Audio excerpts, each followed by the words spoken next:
One of the most fun boating adventures is spending the day at your favorite beach or sandbar. Whether it's a tiny spoil island along the intercoastal waterway or a peaceful cove on an uninhabited offshore island, you'll want to pull up and enjoy the scenery a while. But believe it or not, anchoring on a beach is one of the trickier things you can do in a boat. You want to make it easy to leave when you decide it's time to go home. And you don't want to damage or scratch your boat, a very real possibility with rocks, shells, and gritty sand all around. Pick your spot on the beach carefully. Choose a peaceful cove with calm water. If there are breaking waves on the beach, don't try it. The only easy way to beach on a shore with a break is to anchor outside the break and swim in. Instead, pick a quiet spot on the lee side, away from the waves, and pull right up to the beach and step off. If you're interested, I prepared a step-by-step summary of anchoring in the wind. Types of anchors. A trip to your local marine hardware store will reveal that there are many types of anchors. Some designs have been around for hundreds of years, and some are modern designs with all the bells and whistles. The thing that sets one anchor apart from another is its ability to hold in different types of bottom. Large cruising boats will usually carry several anchors and pick the best one depending on the bottom composition. Small boats seldom have that luxury, so they will tend to carry one anchor that works best in the widest range of conditions. So, what is the best anchor for small boats? The Danforth-style fluke anchor is by far the most popular choice. These anchors have a lot of holding power for their small size. They fold flat for storage and they hold well in sand and firm mud. Like pretty much all anchors, they aren't great in grassy areas or very soft mud. In rocky areas, their sharp points usually allow them to hook onto something, but results are never guaranteed. In rocky areas and heavy weeds, a fisherman hook style anchor will hook into the bottom well. Unfortunately, these anchors aren't very useful in any other situation, so you wouldn't want to make it your primary. Carrying more than one anchor is never a bad idea. If you are heading out for overnight trips and sleeping on the hook, you'll want to have a heavy-duty primary anchor that you can count on. A slightly oversized Danforth anchor, backed up by a smaller fisherman grappling hook, would be the perfect setup for most small boats. Shore anchoring procedure. 1. Pick your spot. Put a little strategy into the spot you pick to spend the day. As you approach your island and beach, look for deep water entries. If you can find deep water that goes all the way to the shore, you'll have to worry less about the tides. In the ideal situation, you would be able to back your boat right up to the beach without the boat ever touching bottom. When picking your spot, you also need to consider the tide. If you're staying for any length of time, the tide is going to play a major factor.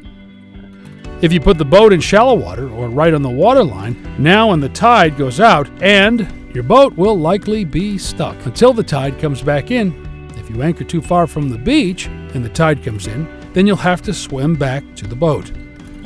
2. Position the anchor. Get your boat positioned about 100 to 150 feet off of the shore and point it away from the beach. Come to a complete stop and drop your anchor. 3. Slowly back up.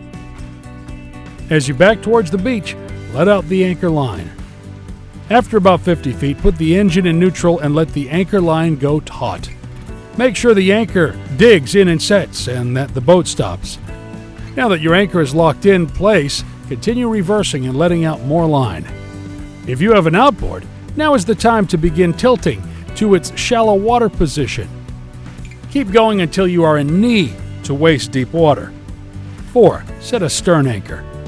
You'll need to stop and shut off the engine before your prop hits bottom or stirs up muck.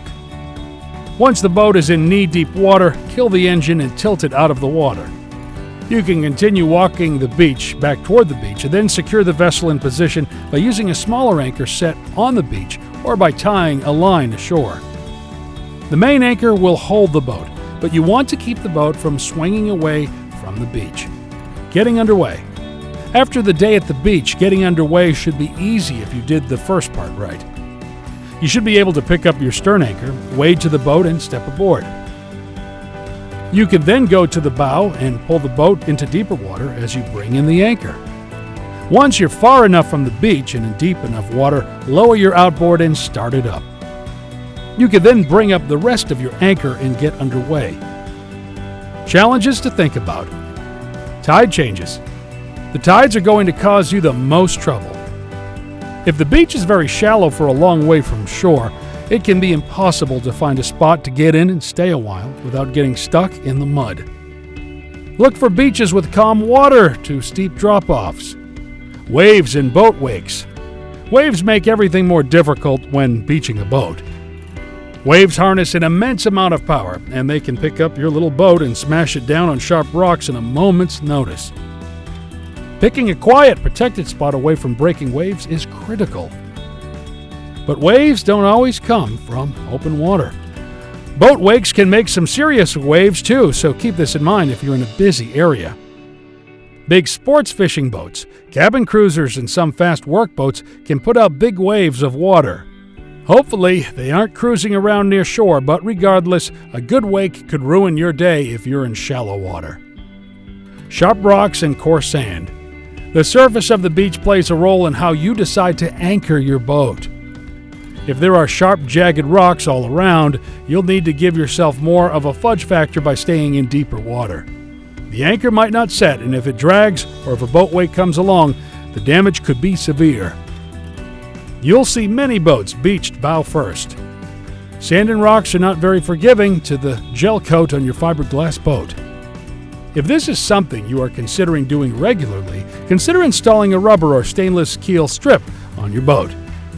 This is a small investment that will keep your boat's gel coat in good condition. If you keep your boat in the water, you may have bottom paint on the bottom to prevent marine growth. If you beach your boat, you'll be scuffing off some of this expensive paint every time. But on the bright side, it is protecting the gel coat. Prop or impeller damage. As you approach any shallow water, you'll also need to be careful of avoiding damage to your prop. Stainless props are less susceptible to damage when compared to aluminum, but neither handle big rocks or solid bottoms well. If you're in shallow enough water to kick up sand and muck, be careful to not clog your impeller. The filter screens on your outboard will keep out the worst of the stuff, but a lot of small particles can still make your outboard overheat. When departing the beach for the day, keep an eye on your engine temp gauges just in case. Sunburn, bugs, and hydration. Okay, so none of these factors are the faults of the beach or the boat. But if you're headed to the beach for some good times, these are all worth a mention. Your boat should always be equipped with a basic boating survival kit that goes above and beyond the basic first aid kit you buy at Walmart. High SPF sunscreen, working bug spray, and lots of bottled water are must-haves on every boat. It's also a great idea to designate a driver for the trip home. In the sun, dehydration and alcohol can combine effects. Make sure someone in the group is in good shape to get you safely back to your home slip. And if you aren't familiar with boating at night, try to pull up stakes before it gets too late. Conclusion. Anchoring on the beach makes for a fun day. And with the right anchor and a little know-how, the process is easy and fun. Happy boating!